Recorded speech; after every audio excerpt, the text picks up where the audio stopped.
భవిష్యత్తులో యుద్ధాలు రాజ్యాల కోసం, సంపదల కోసం జరగవు, నీటి కోసం జరుగుతాయంటూ భారత మాజీ ప్రధాని పివి నరసింహారావు దశాబ్దాల క్రితమే స్పష్టం చేశారు.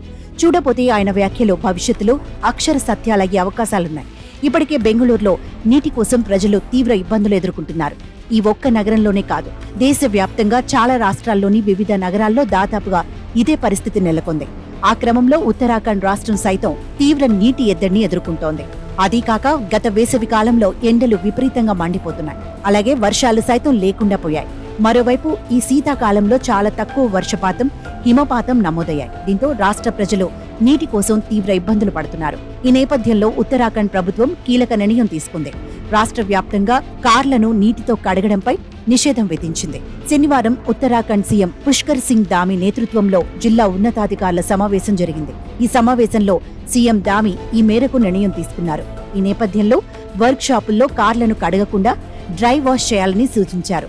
ఇప్పటికే రాష్ట్రంలోని వివిధ నగరాల్లోని ప్రజలు నీటి కోసం తీవ్ర అగచాట్లు పడుతున్నారు. తీవ్ర నీటి ఎద్దడి ఉన్న ప్రాంతాలకు నీటిని ట్యాంకర్ల ద్వారా సరఫరా చేస్తున్నట్లు ఆ రాష్ట్ర ప్రభుత్వ ప్రధాన కార్యదర్శి వెల్లడించారు. మరోవైపు నీటి ఎద్దడి ఉన్న ప్రాంతాల్లో ప్రజలకు నీటిని అందించేందుకు పటిష్టమైన చర్యలు చేపట్టాలంటూ ప్రజలు కోరుతున్నారు.